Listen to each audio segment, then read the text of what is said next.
There is a photo that's making the rounds on the internet, and the photo is of John Oliver, Seth Meyers, Stephen Colbert, Jimmy Kimmel, and Jimmy Fallon, the reigning kings of late night television.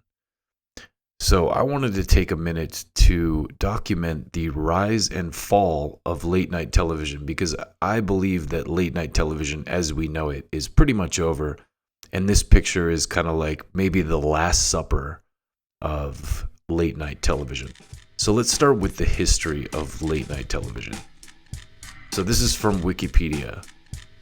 A late night talk show is a genre of talk show originating in the United States. It's originally structured around humorous monologues about the day's news, guest interviews, comedy sketches, and music performances. It is characterized by spontaneous conversation and for an effect of immediacy and intimacy, as if the host were speaking directly to each member of the watching audience. Late night talk shows are also fundamentally shaped by the personality of the host.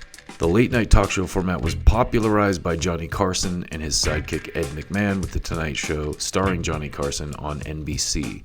Typically, the show's host conducts interviews from behind a desk while the guest is seated on a couch.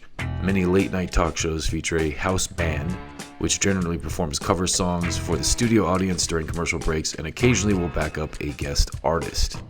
The late night talk show format really started in the 1940s. And early talk shows were basically giant commercials or sponsored by corporate sponsors.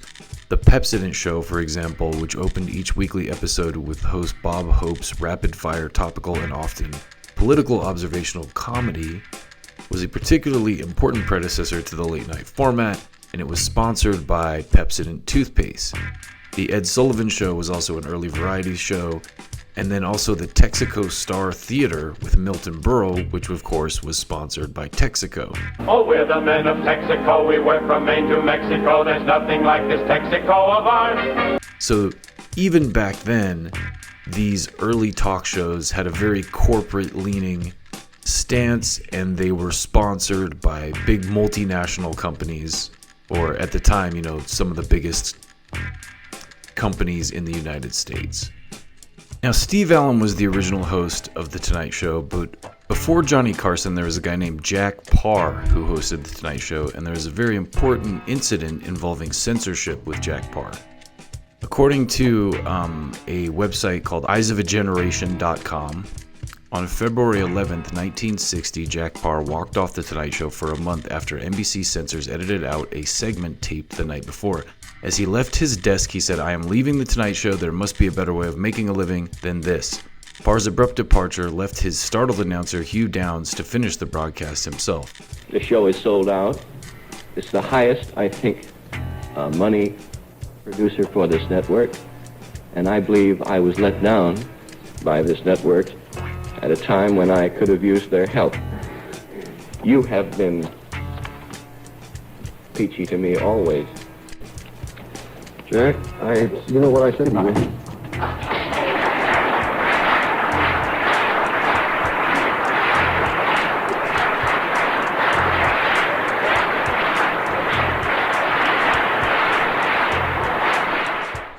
Parr returned to the show on March 7th, 1960, strolled on stage, struck a pose, and said, "As I was saying before I was interrupted."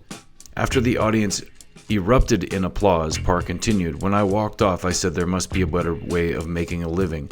Well, I've looked, and there isn't." So the era of the late-night talk show really peaked with Johnny Carson.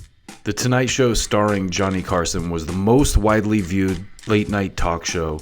The LA Times quoted as saying that at some points Johnny averaged up to 9 million viewers per night. Jay Leno eventually took over for Johnny Carson, and then there was a whole drama with Conan O'Brien. Now, the whole situation with Conan O'Brien is interesting because he was supposed to take over The Tonight Show, and he did, but for whatever reason, people didn't really take to Conan the way that I think the network hoped. And so they put Jay Leno back on with the show, and then Jay Leno eventually pushed The Tonight Show back to after midnight. This upset Conan, so Conan wrote an open letter to the network saying, hey, I don't think you should push The Tonight Show past midnight. It's always historically been, right after the evening news. And this resulted in Conan being cut out of his contract. Jay Leno kind of returning to The Tonight Show until around 2014. And then The Tonight Show was given to Jimmy Fallon. So let's go through this Last Supper image host by host, starting with Jimmy Fallon. So Jimmy Fallon is a former cast member from 1998 to 2004 on Saturday Night Live. He was appointed as the third host of Late Night, which was, of course, originally Conan's show, by executive producer Lorne Michaels in 2009 when Conan moved to The Tonight Show. Coincidentally, it was during the 2010 Tonight controversy that Fallon's show found its footing. The show, according to Fallon's former SNL castmate Tina Fey, established itself as an uncommonly warm, welcoming show. Fallon premiered as the show's host on February 17th of 2014 and moved The Tonight Show from Burbank, California back to New York City. The show's ratings began to fall after the debut of The Late Show with Stephen Colbert in 2015. While it quickly rebounded and remained a top-rated late-night program, beginning in 2017, The Tonight Show lost total viewership to Colbert. Fallon fell to third in overall ratings for the first time during the 2021 season, behind both Colbert and Kimmel. His ratings fall has been ascribed to the pursuit of broad appeal rather than political criticism on divisive issues, especially in an era of increased national polarization. One of the more recent examples of Jimmy Fallon's complete loss of the plot came during the pandemic when he did a B-52s parody that came complete with an Elon Musk diss and a veiled advertisement for Disney's Star Wars franchise. There was Alpha, then Delta, then Omicron next, but this latest variant might be the best. It's XBB.1.5, another brand of COVID-19 has arrived. It's a new strain, but it isn't the same. Sounds more like Elon Musk's his name. It's XBB.1.5, not UB40, who sings Red Red Wine. Put on your mask when you're inside a facility. It could be a robot from a Star Wars trilogy. It's XBB.1.5, not OMG or MP3 or TC. Next up, we've got Jimmy Kimmel Live. Now, a fun fact about this show, it replaced Bill Maher's Politically Incorrect. And the reason that Bill Maher was thrown off of ABC was because he made a comment after 9/11 that upset corporate sponsors. The televised comments that sparked the controversy, "We have been the cowards lobbing cruise missiles from 2,000 miles away. That's cowardly." So Jimmy Kimmel was Bill Maher's good little doggy replacement after they removed Bill Maher's show Politically Incorrect because he said something controversial. Jimmy Kimmel was put in as kind of the new guy who could be molded as a steward of the establishment, and he has a long career of being just that. For our allies in Ukraine, for NATO, for... Now, to praise Jimmy Kimmel, I will say that his writers are some of the best in late night, and he has some of the best bits. And to give you a couple examples of that, the unnecessary censorship thing that they do is hilarious, where they take just a regular benign clip and censor certain words to make it sound dirty. So if you got plans to go pound the tonight, it's not looking too bad. They also did a great thing with the mean tweets bit they do, where celebrities read mean tweets that people have sent about them. Also, brilliant. So I will give Jimmy Kimmel a little bit of credit. I think one of the reasons that he has stayed on as long as he has is because he has good writers and bits like that are actually funny. Also, his musical guests, they have a stage set up outside their studio, so the musical guests that they have can do mini concerts, and the sound is much better than it is in a typical TV studio. So all praise aside, people also forgot that Jimmy Kimmel was a co-host of The Man Show with Adam Carolla, which is full of all sorts of very risque and unwoke content, including a bit where he did blackface to make fun of Karl Malone of the Utah Jazz, who at the time was playing for the Lakers. So Seth Meyers is the next guy we will talk about in this Last Supper photo. And he started his show on February 24th of 2014 when Jimmy Fallon moved up to The Tonight Show. So basically, Jimmy Fallon had late night Conan's old show, and after they ejected Conan from The Tonight Show and put Jimmy Fallon in, Seth Meyers took over Jimmy Fallon's old show, and it became Late Night with Seth Meyers. Now, apparently this was co-created by David Letterman. Seth Meyers is another very mediocre Saturday Night Live cast member who I never really thought much of. He's very replaceable. He, doesn't stand out in any way whatsoever. Much like Jimmy Fallon and Jimmy Kimmel, he's a good little doggy who says all the same things that all of them say, as you can see in this clip here.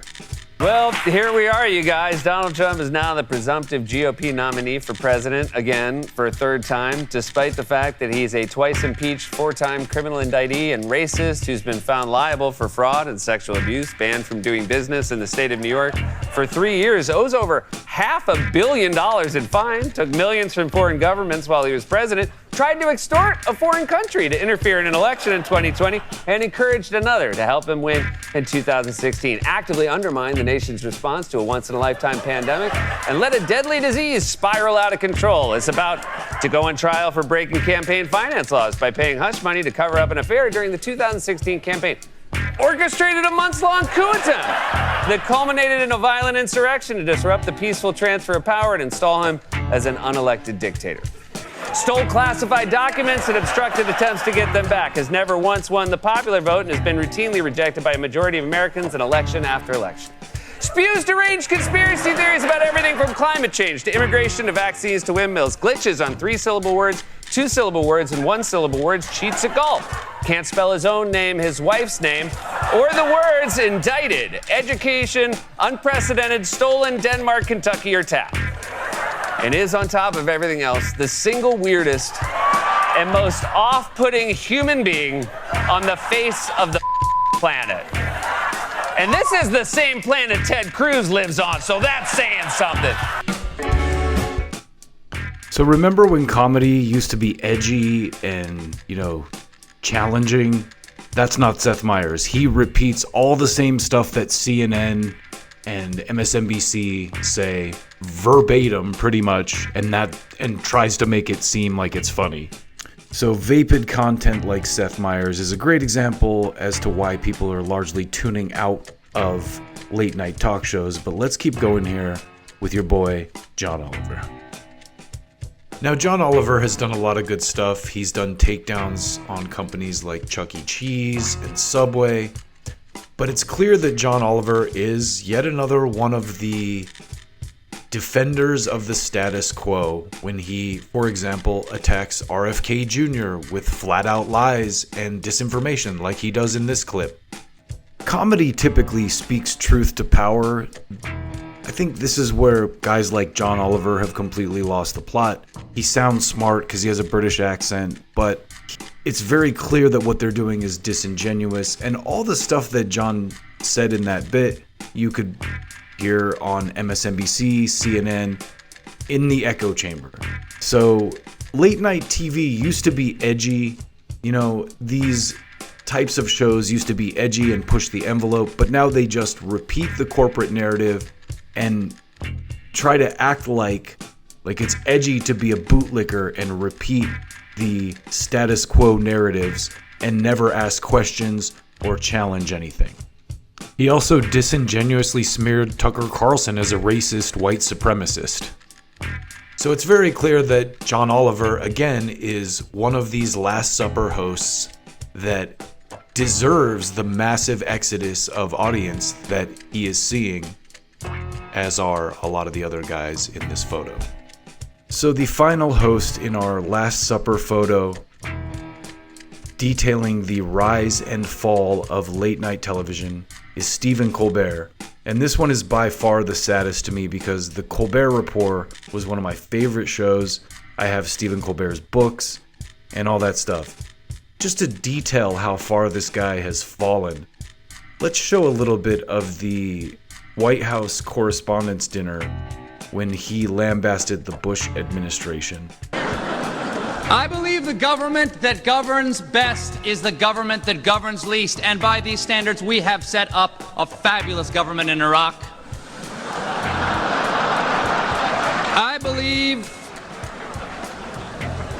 I believe in pulling yourself up by your own bootstraps. I believe it is possible. I saw this guy do it once in Cirque du Soleil. It was magical. And though I am a committed Christian, I believe that everyone has the right to their own religion, be you Hindu, Jewish, or Muslim. I believe there are infinite paths to accepting Jesus Christ as your personal savior. Colbert, of course, coined the term truthiness, which he later went on to use in his ABC broadcasts as he shills and runs cover for the intelligence community and the security state. One great example of this is during the pandemic, Colbert was on the forefront of shaming people and doing absolutely ridiculous parody songs in support of government mandates. And then, of course, more recently, a clip of him speaking with Claire Danes of the show Homeland a few years ago went viral. In this clip, Claire mentions how actors and talk show hosts work hand in glove with the intelligence community, the CIA, and the FBI to spread narratives and fleece the public and completely lie to them about the state of politics and things going on in the world in order to push their agenda. Okay, so now one of the things that you do you do this every season where you go get to spend some time with some actual spies? We do. It's like the coolest part of my job. Who sets that up? Who calls the CIA and goes, we just like to come in and hang out with you guys? Yeah, really. What do they tell you that, like, what's the most surprising thing that they've told you about their jobs or something you would need to know from Well, there? every year it's different, right? We've been at it for a while, and the climate has changed. But this year it was all about, the distrust between the administration and the intelligence world, and the intelligence community was suddenly kind of allying itself with journalists, which usually they're not. How long ago did you start shooting this season?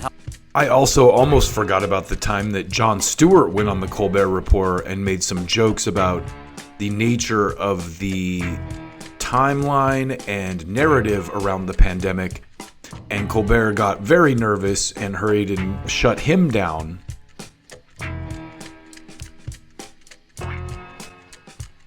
So this photo, the proverbial Last Supper of late night television, really inspired me to kind of go through all of these guys' careers real quickly and just illustrate why late night television is dead. It used to be a place for edgy, challenging political commentary and comedy.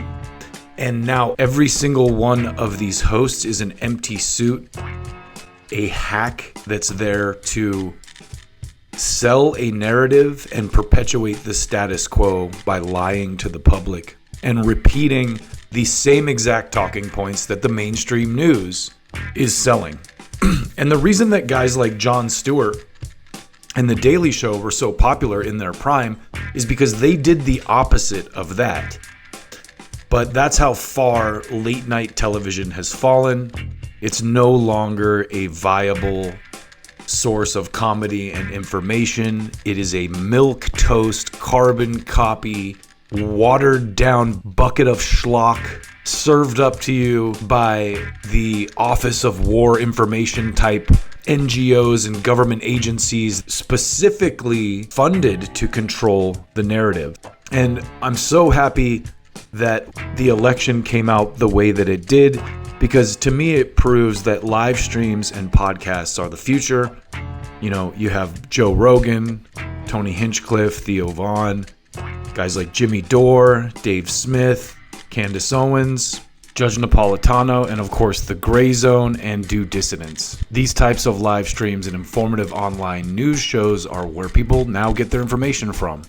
So I hope that Colbert and Kimmel and Fallon and all these establishment hacks who have sat comfortably at the top of the late night heap for so long enjoyed their meal, because It's all downhill from here, boys. It's all downhill from here.